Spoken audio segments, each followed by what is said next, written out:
right? Which, starts in the antebellum period and culminates with the 18th Amendment and Prohibition. And the second is nativism, because nativism starts in the 1840s and is going to reemerge in the late 1800s when that huge influx of immigrants comes in from Southern and Eastern Europe, and is going to kind of culminate in the 1920s with immigration restrictions.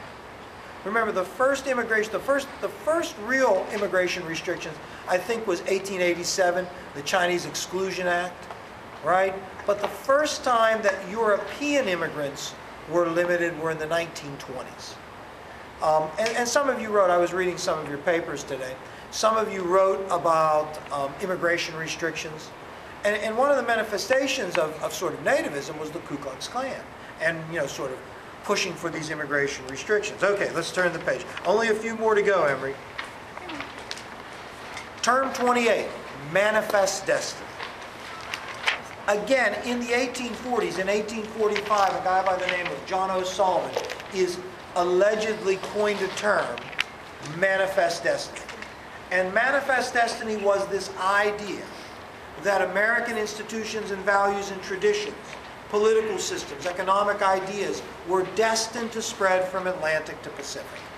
It was the destiny of America and Americanism, and everything that is a part of that.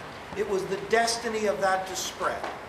Now, most often we connect manifest destiny, immediate manifest destiny, to the Mexican War. And that's also connected to the election of Polk. Let's say this. Let's see if we can do this. The first president of the United States was George Washington, right? He was reelected in 92. In 96, Adams was elected, correct, and served for 4 years. In 1800, Thomas Jefferson was elected and reelected in 04. In 1808, Madison was elected, and reelected in 12. In 1816, Monroe was elected and reelected in 20, correct? In 24, John Quincy Adams was elected and then not reelected in 28 when Jackson was elected, and then Jackson was reelected in 32. In 36, Van Buren was elected, correct? And then in 40, William Henry Harrison was elected, but he died. He was the first president to die in office, and Tyler took over. Old Tippecanoe and Tyler too. In 44, Polk was elected, and that's where we're at, right? Right? That's where we're at. We're at Polk's election. I don't know that it's essential that you know the presidents in order. I do, because I'm really smart. But I really never thought about it, because visualize it. But I don't know that it's essential. But I think Polk is a president that you probably should know, because Polk ran on a platform of expansionism, expanding into Oregon and expanding into Texas. Now, that expansionistic platform is connected with manifest destiny. Why should we expand into Oregon? Because it's our destiny to do so. Why should we annex Texas when the Mexicans claim it? Because it's our destiny to do so. Right? And Polk, as a Democrat, which were typically more expansionistic than the Republicans, because if you think about it, or I should say that the Whigs, later to be the Republicans, but the Whigs were more interested in the American system, building the country that was there, right? The Democrats were more interested in expansion, right? Expanding kind of the rural Democratic base of their party. So, in 44, the election is about expansion. Anybody know who Polk beat for, this is always a good guess, who Polk beat for the presidency in 44? Always a good guess. Go ahead. Clay. Now, once he was elected to the presidency, Polk is going to, we think, provoke war with Mexico. Why? Well, I mean, if he does, you could debate that. I don't want anybody in the cyber audience to hunt me down and disagree. But let's say we argue that he does provoke war. Why? California? Yes. He wants California. And Mexico doesn't want to negotiate to give it to him. And so when negotiations for California break down, allegedly Polk, it appeared as if Polk provokes war with Mexico in order to get California. Now that war with Mexico, ultimately, the biggest result of it is to ignite the issue of slavery, right? To ignite the issue of slavery. Now let me just say this, I promise that we're going to conclude, Emory, because I know you're going to the musical tonight, aren't you? No, you're not. You know, it would be good then, if you would go, all the kids would just go to their homes and just keep studying. Right? There's probably a good chance of that. Just keeps, even Kelly Koo is giggling at that. I mean, just even Kelly, wow, I even lost Kelly Koo. This is awful. You know, she's even chuckling at the notion of going home to study. Well, anyways, let's just do this quickly, Emory. All right. Okay.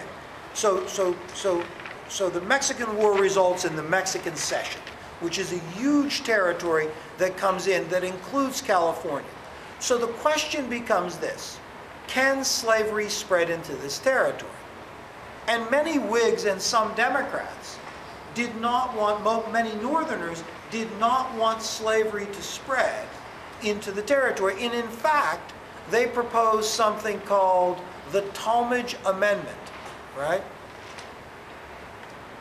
Right? The Talmadge Amendment? Yes. The Talmadge Amendment to a funding bill to go through Congress that would have prohibited slavery from spreading into any of the territories that was acquired as a result of the Mexican Cession. Now, what becomes the issue is the spread of slavery. And the area of the issue is the area acquired from Mexico. So the question is, can Congress prohibit slavery from moving into that territory? The South says no, they cannot. That Congress is violating the Fifth Amendment, the due process clause of the Fifth Amendment, by limiting slavery in the territories. They cannot do that. The North says, oh yes, they can. Congress is responsible for the territories. They can limit slavery, and they have limited slavery.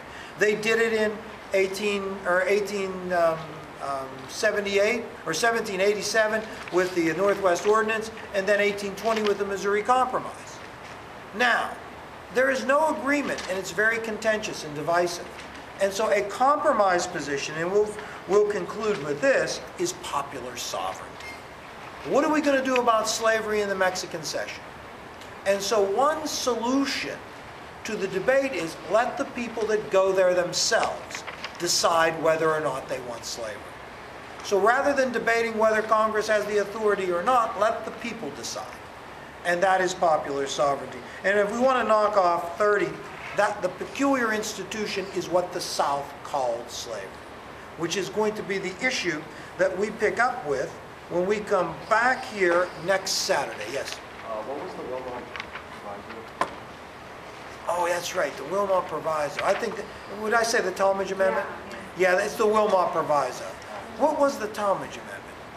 Never heard of it. That's something. It is something.